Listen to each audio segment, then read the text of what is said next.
Hey everyone, and welcome to the Retro Café series, a series in which we look back at older games and reviewing newer titles as well. And today I'll be looking into Baldur's Gate 3, which is getting a lot of buzz lately since it won Game of the Year at the Game Awards. Now normally I talk about a game's history, development, gameplay, etc, which I will do in this video here for Baldur's Gate 3, but I also wanted to do something different today with Baldur's Gate 3. Today I will be looking at Baldur's Gate 3 and giving you tips as a beginner's guide, as before playing Baldur's Gate 3 I've actually never played D&D or a Baldur's Gate game, so hopefully this video will provide some tips for players like me or you, or anyone that wants to check out Baldur's Gate 3. So starting off with some tips that I wish I knew before starting Baldur's Gate 3. So first off, this is obviously based on your personal preference when playing your game, but choose the right character, class, race and subclass that you want for your individual journey, and one that's based on your individual playstyles as a gamer as well. For example, a thief rogue if you like stealth, but other classes for your individual playstyle. Go online and research the class that's right for you, look at their strengths, weaknesses. That's what I'd recommend going before you actually go into your main playthrough. Next up is how to level up in general. Now before you go into the game, I'd recommend understanding leveling as well as the max level, as well as how to level up quicker by forcing combat more often. Before you go into combat, I'd also recommend sort of going into stealth mode before you actually go into combat. If you go into stealth first, then force combat and then win, not only will you get more loot from enemies and drops and things like that and weapons, but you can actually gain more XP towards your leveling system, which is what you need for to progress through the game in general. Next up is the fact that companions augment your personal character build. First off, I'd like to say pick the right party companions. Research each companion's class, abilities and weapons and things that they need so you can pair them with your own. Having two party members or companions mixed in with your own character can deal lots of damage and basically get you through the game a lot easier with the right combination.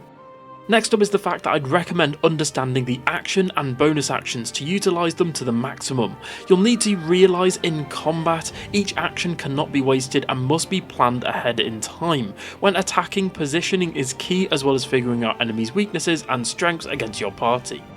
Although the game has an auto-save feature and a manual save feature, if I were you, I'd recommend saving often, as you could encounter crashes on your console or PC, or you could make a decision that basically creates permanent changes for a character's fate or the story going forward that you want to go back and redo. With strategic save files, you can actually make different choices that better your playthrough. Also, if you're a content creator, I'd also recommend just doing multiple saves anyway, because then you can get more content out quickly without having to restart the game from the very start.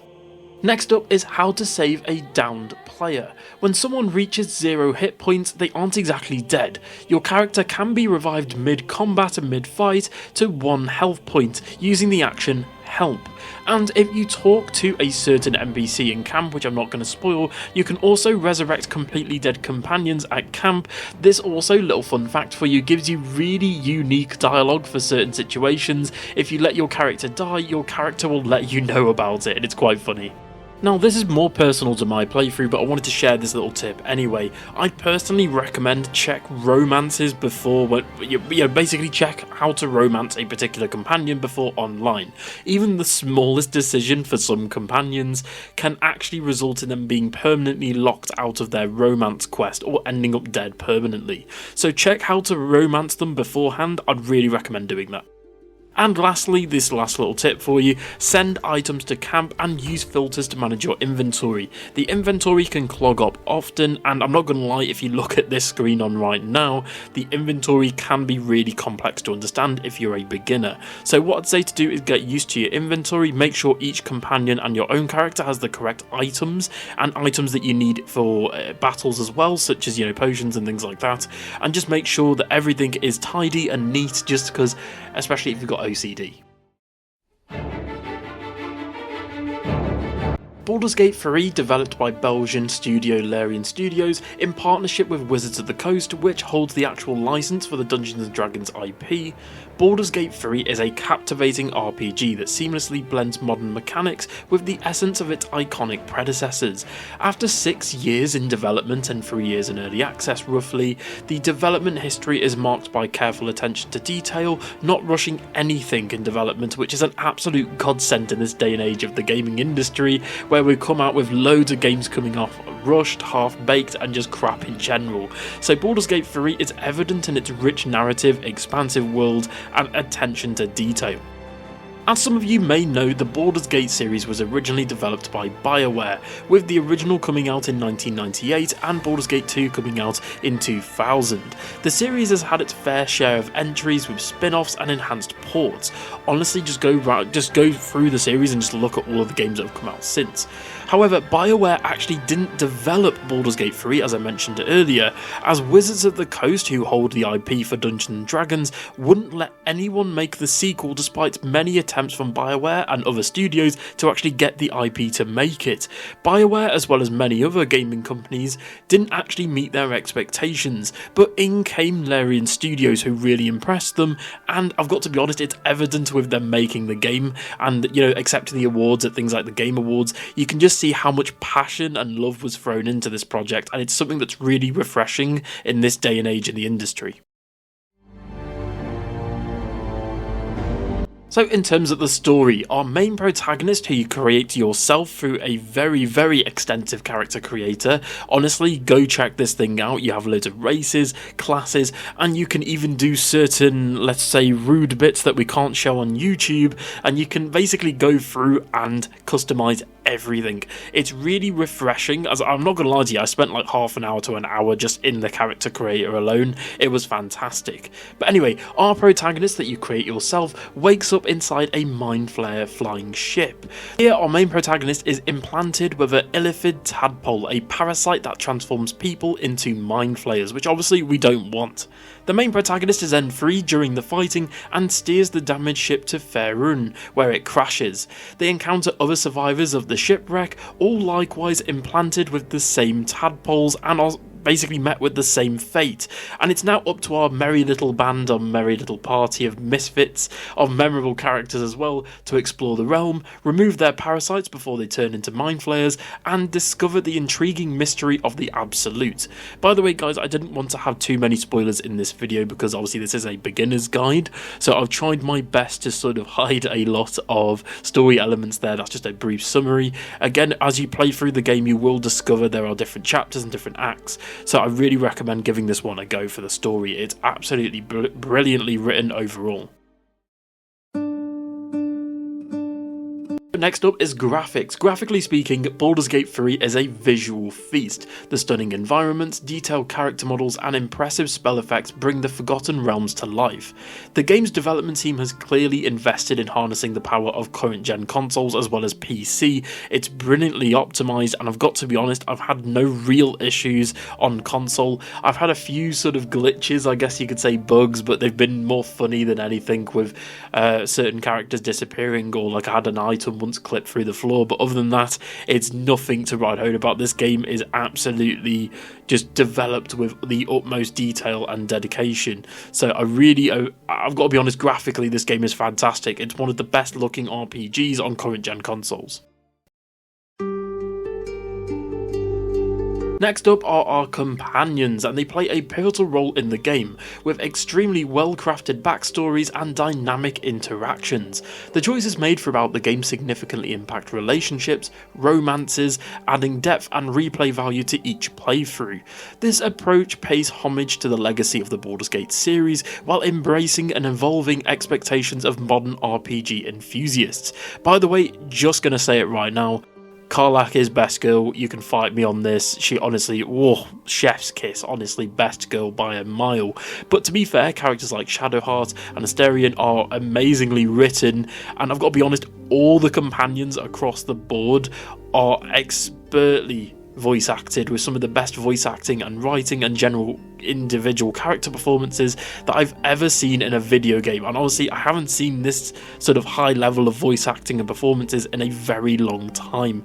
But again, across the board, the companions are fantastic. All of them add something different and have different personalities, and again, some of them clash with each other and some of them clash with each other's backstories, and it's just absolutely fantastic. I also really recommend going onto YouTube and watching the animated shorts, because you actually get to learn a bit more about their personalities and sort of the inside jokes with the community through these shorts. So they're actually made, for Larian Studios, and these are official sort of advertising shorts, little animated shorts, but I really recommend watching these online. They're fantastic. The music is a standout element complementing the game's atmosphere perfectly, in my opinion, from stirring orchestra pieces to subtle ambient tunes whilst you're next to the coast or out in the woods. The soundtrack enhances immersion and emotional resonance. It's a testament to the importance of sound design in video games in creating a truly engaging gaming experience. Again, the soundtrack for me was fantastic. It's your typical sort of D&D soundtrack with certain standout elements. For me, the main theme on the main menu was expertly written, and also I've got to be honest, the battle theme as well, both of them sort of early on were just really good. It's sort of that battle theme, where in an RPG it gets you really revved up and really ready for a fight. It's just really good.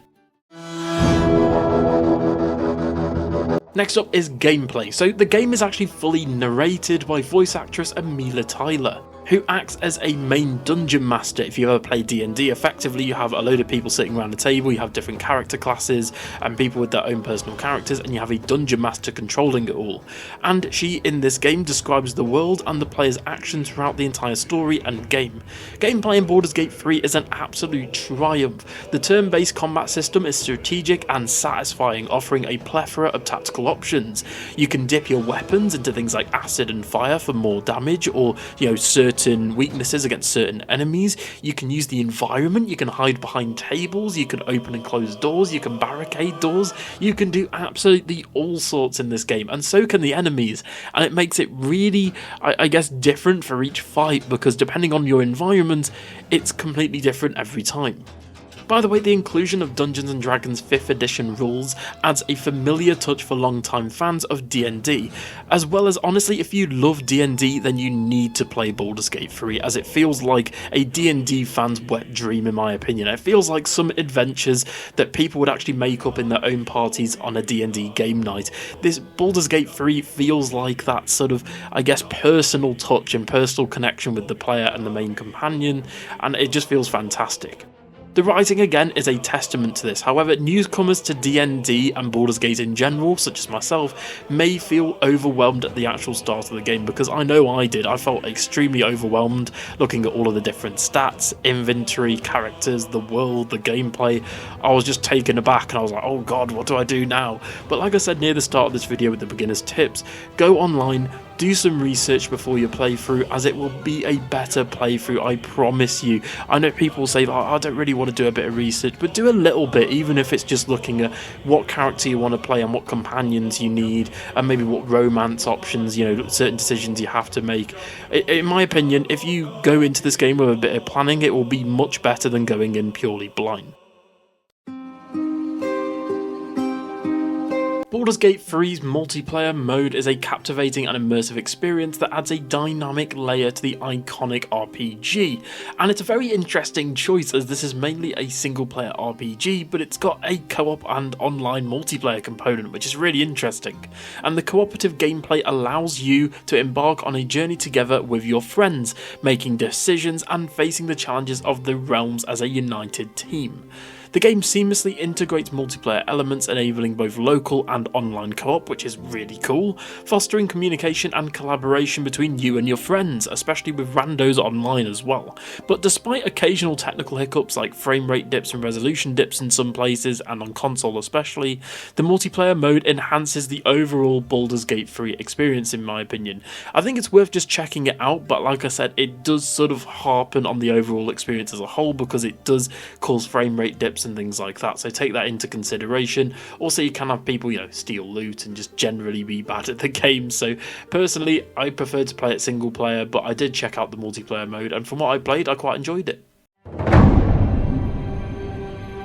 So in terms of the final verdict, in summary, Baldur's Gate 3 successfully navigates the delicate balance between honouring its roots with past Baldur's Gate games and evolving the franchise for modern gaming audiences, and I'd like to give Baldur's Gate 3 a 9 out of 10 due to the meticulous development. Honestly, the attention to detail once again was fantastic, impressive graphics, especially in things like skin and textures and lighting, it's extremely well done, well crafted companions with obviously certain characters being better than others, but I think the companion list as a whole is fantastic because you have certain games like Mass Effect, for example, where there's a few companions that stand out and a few that get left behind. In my opinion, in Baldur's Gate, there is a companion for everyone in this game. I think certain people may like Karlach, for example, many people may like Gale, and maybe Shadowheart, like a lot of these characters that are becoming fan favourites, and they're just fantastically written and well acted in my opinion. But the game also has memorable music, engaging gameplay, and they all make it a worthy addition to the Baldur's Gate series. Seriously, if the game can appeal to someone like me who's never played a Baldur's Gate game, I personally love RPGs, but I've also never touched D&D in my life. If they can appeal to me, then it will most likely appeal to you as well. In my opinion, give Baldur's Gate 3 a go, and honestly, you won't regret it. Anyway everyone, thank you so much for watching, and tell me in the comments below what did you think about this review and what did you think about Baldur's Gate 3. Personally, I thought it was fantastic, start to finish, and obviously I didn't want to post any spoilers in this video, but if you want some more Baldur's Gate 3 content, let me know in the comments below. Thank you so much for watching, and don't forget to like, share and subscribe, and for more retro cafe reviews and sort of looking back at older games, there'll be a playlist at the end of this video as well as in the description to all my other videos. I've done Super Mario Galaxy, Jet Set Radio and the Mass Effect game, so I really recommend checking that out. Thank you so much for watching, and I'll see you guys in the next one. Bye.